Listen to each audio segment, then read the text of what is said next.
किया जा रहा है।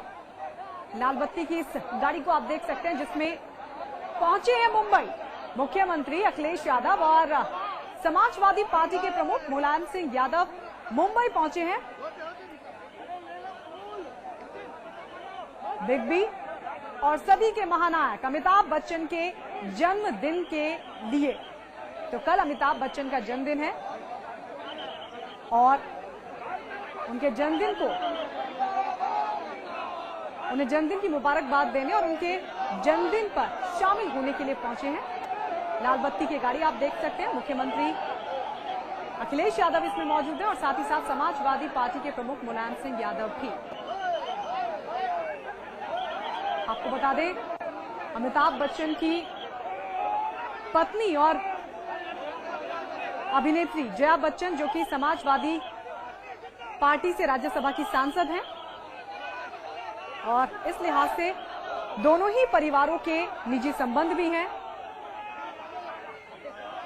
सदी के महानायक अमिताभ बच्चन का जन्मदिन है कल, 11 अक्टूबर को उनका जन्मदिन है और उनका जन्मदिन मनाने के लिए पहुंचे हैं मुलायम सिंह यादव और मुख्यमंत्री अखिलेश यादव। एक्सक्लूसिव तस्वीरें आपके सामने हैं, तो मुंबई से सीधी तस्वीर हम आपको दिखा रहे हैं। एक्सक्लूसिव तस्वीरें आप देख सकते हैं। मुंबई से मुख्यमंत्री अखिलेश यादव और मुलायम सिंह यादव पहुंचे और तमाम जो लोग हैं वो वहां पर मौजूद हैं। फूलों के साथ उनका स्वागत किया जा रहा है। हालांकि अभी वो इस लाल बत्ती लगी गाड़ी के भीतर ही मौजूद हैं। भीड़ यहां पर क्योंकि बहुत उमड़ी है और लोग उनके स्वागत के लिए खड़े हैं।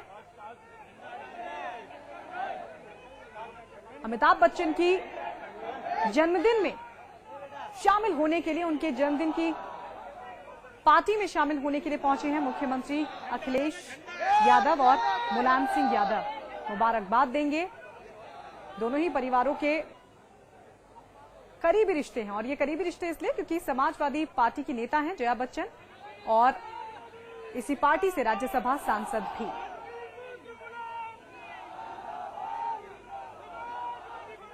तो मुख्यमंत्री अखिलेश यादव पहुंचे हैं और उनके पिता और समाजवादी पार्टी के प्रमुख मुलायम सिंह यादव भी इस दौरान मौजूद हैं। तो मुंबई से सीधी तस्वीर आपके सामने, एक्सक्लूसिव तस्वीरें समाचार प्लस आपको दिखा रहा है। मुंबई से सिक्योरिटी गार्ड वहां पर मौजूद है ताकि जब मुख्यमंत्री अखिलेश यादव और सपा सुप्रीमो मुलायम सिंह यादव इस गाड़ी से बाहर आए तो किसी तरह की दिक्कत का सामना उन्हें ना करना पड़े, क्योंकि लोगों की तादाद यहां पर ज्यादा है।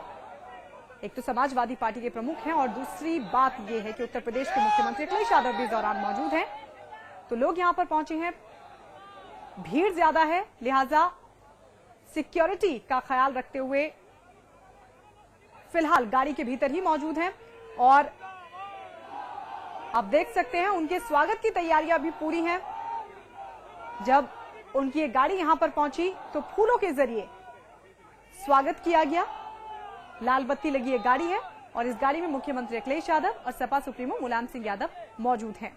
हालांकि अब देखना ये होगा जब अखिलेश यादव और मुलायम सिंह यादव गाड़ी से बाहर निकलेंगे या फिर उनकी गाड़ी जब बाहर के लिए रवाना होगी तो उनके स्वागत के लिए कौन मौजूद रहता है। कल जन्मदिन है सदी के महानायक अमिताभ बच्चन का और उन्हें जन्मदिन की मुबारकबाद देने के लिए पहुंचे हैं मुख्यमंत्री अखिलेश यादव और सपा सुप्रीमो मुलायम सिंह यादव।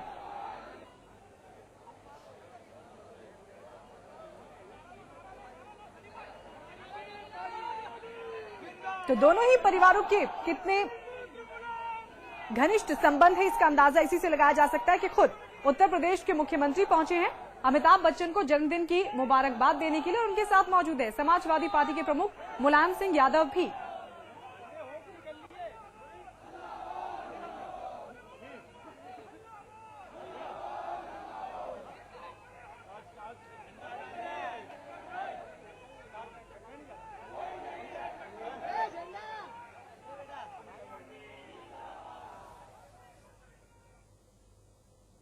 और इस वक्त आ रही है बड़ी खबर यह है कि बीजेपी प्रत्याशी महारानी टीका रानी राजलक्ष्मी खुद मतदान नहीं कर पाएंगी। दरअसल उनका नरेंद्रनगर विधानसभा का वोटर कार्ड है जो कि अब पौड़ी लोकसभा सीट के अंतर्गत आता है। परिसीमन से पहले नरेंद्रनगर विधानसभा सीट टिहरी संसदीय सीट में ही आती थी, लेकिन परिसीमन के बाद नरेंद्रनगर विधानसभा सीट टिहरी संसदीय सीट से अलग होकर पौड़ी लोकसभा सीट के अधीन हो चुकी है। नरेंद्रनगर का जिला मुख्यालय अब भी टिहरी ही है।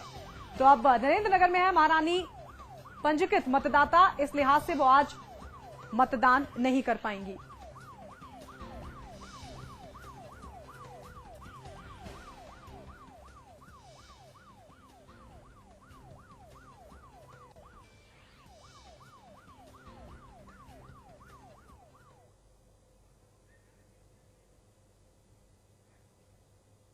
और सीधे चलते हैं हमारे संवाददाता राहुल सिंह शेखावत की तरफ, जो इस वक्त मतदान केंद्र के बाहर मौजूद हैं। राहुल, आपसे जानना चाहेंगे, महारानी राजलक्ष्मी जो कि खुद प्रत्याशी है लेकिन आज वोट नहीं कर पाएंगी।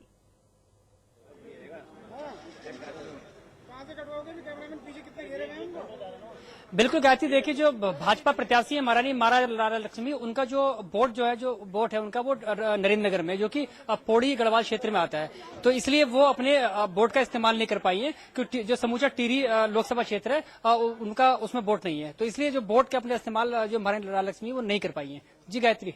जी राहुल, आप मतदान केंद्र के बाहर आप खड़े हुए हैं, भीड़ वहां पर है, किस तरह का जो उत्साह है वो लोगों में देखने को मिल रहा है और क्या आंकड़ा मिल पा रहा है, आखिरकार कितने प्रतिशत अभी तक मतदान हो चुका है?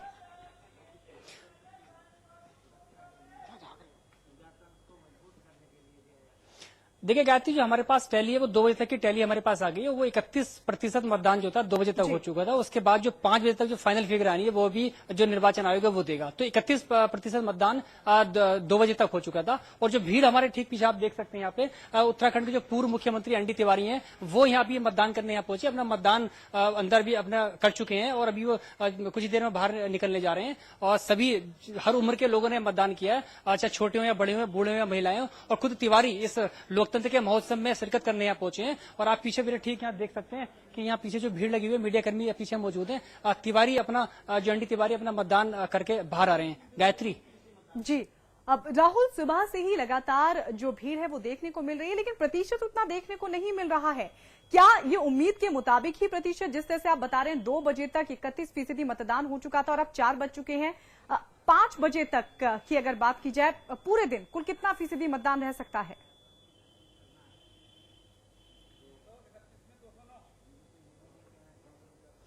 देखिए गायत्री, मतदान अगर हम देखें उपचुनाव में जितना एक नॉर्मल सामान्यता जो प्रतिशत रहता है, तो उम्मीद है कि वहां तक जाना चाहिए। 40% से ज्यादा मतदान की जो प्रतिशत पहुंच जाएगा, क्योंकि 2 बजे तक अगर 31% है, उसके बाद 3 घंटे का मतदान का जो समय बचता है, उसके अलावा जो भी 5 बजे तक क्यू में मतदाता पहुंच जाएंगे तो उनको वोट डालने दिया जाएगा। तो इसलिए इसके आधार पर कहा जा सकता है कि 40% से ज्यादा मतदान हो जाना चाहिए। तो ये अभी 5 बजे के बाद फाइनल टैली आ पाएगी, लेकिन मतदान सामान्य तौर पर जितना टिहरी लोकसभा क्षेत्र होता है तो उसके अनुरूप जो है चल रहा है। और दूसरी एक अच्छी बात यह है कि हर 2 घंटे के जो हमारे पास फिगर्स आई हैं, लगातार मतदान का प्रतिशत बढ़ा है। सबसे पहले 2 घंटे में कम था, उसके बाद अगले 2 घंटे में ज्यादा हुआ, इसलिए लगातार बढ़ता गया।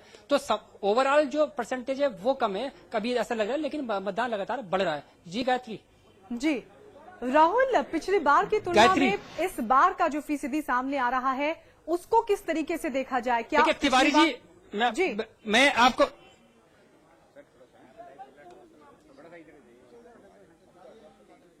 गायत्री अपना सवाल दोहराएंगी?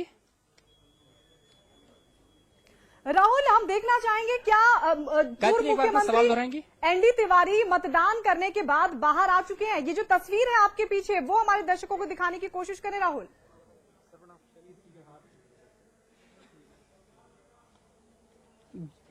बिल्कुल, देखिए गायत्री, एनडी तिवारी जो है अपना मतदान करने के बाद वो बिल्कुल बाहर आ रहे हैं। आप देख सकते हैं पीछे तिवारी जी अभी ठीक हमारे पीछे हैं। गढ़ी कैंट के इस कन्या इंटर कॉलेज में उन्होंने अपना वोट का इस्तेमाल किया है और लोकतंत्र के इस महोत्सव में उन्होंने शिरकत की है।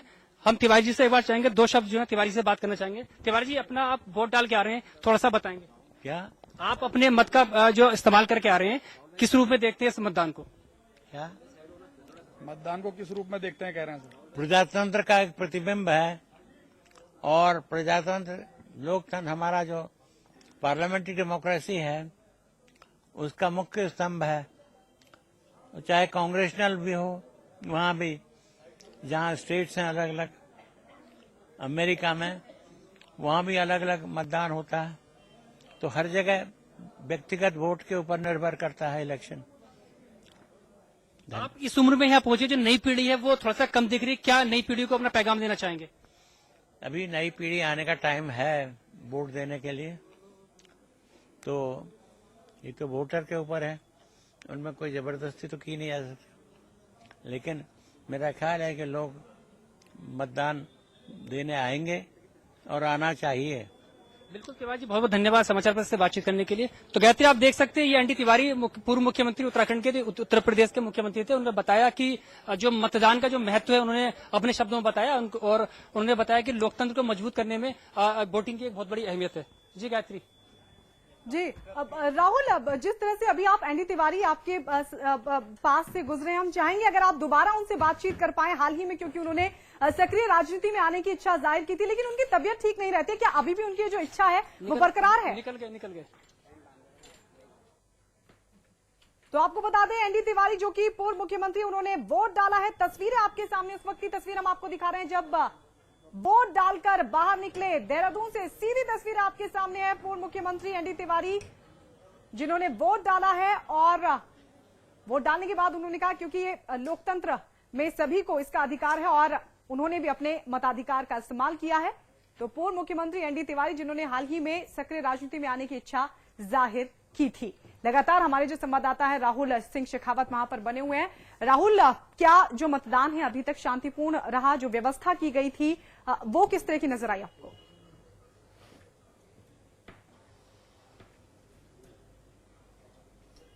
देखिए गायत्री, जहां तक मतदान की व्यवस्थाओं का सवाल है, निर्वाचन आयोग ने पूरी मुकम्मल जो थे इंतजाम किए गए थे ताकि मतदाता सुविधा के साथ अपने वोट का इस्तेमाल कर पाएं। तो पूरे टिहरी संसदीय क्षेत्र में कहीं से किसी बड़ी कोई वारदात या अप्रिय समाचार नहीं सुनने में आए। अलबत्ता दो एक जगह कुछ गांवों में जो है मतदान का बहिष्कार किया गया है और छोटी मोटी कहीं कहासुनी हुई है, लेकिन उसके अलावा अभी तक कोई ऐसी सूचना नहीं है कि मतदान जो है शांतिपूर्ण जो है संपन्न हुआ है। गायत्री।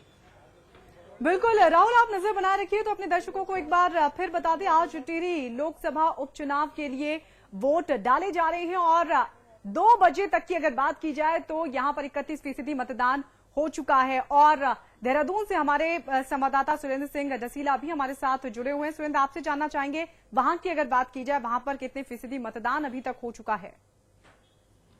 जी गायत्री, मैं आपको बता दूं कि अगर 3 बजे तक की बात की जाए तो 31.7% मतदान हुआ है, जिसमें सबसे ज्यादा जो मतदान है वो 40% चक्राता में हुआ है। ये एक खुशी की बात है। मतदाता बाहर निकले हैं, घर से बाहर निकल के आए हैं। चक्राता में मैं आपको बताऊं कि अगर देखा जाए तो चक्राता में मुस्लिम बाहुल्य क्षेत्र है, तो कहीं ना कहीं एक बात सामने आती है कि जो मुस्लिम समुदाय का वोट है वो कहीं ना कहीं प्रजातंत्र में, लोकतंत्र में पूरी शिरकत करता हुआ नजर आ रहा है। ये एक खुशी की बात है। लेकिन वहीं अगर देखे जाए तो युवाओं का जो रुझान है वो लोकसभा उपचुनाव में काफी कम नजर आ रहा है। जिस तरीके से युवाओं का प्रतिशत जो देखा जाता था, जो 34 से 35% के करीब होता था, वो केवल 17 से 18% में सिमट गया है। लेकिन अभी 1.5 घंटा बाकी है। हम देखते हैं कि आगे किस तरीके से युवाओं का जो रुझान होगा वो किस तरीके का होगा। बाकी अगर सुरक्षा के लिहाज से बात करें तो सुरक्षा व्यवस्था मुस्तैद की गई है, क्योंकि 119 जो थे वो अति संवेदनशील क्षेत्र थे, 124 संवेदनशील क्षेत्र थे, लेकिन किसी तरीके की कोई ऐसी घटना नहीं आई है।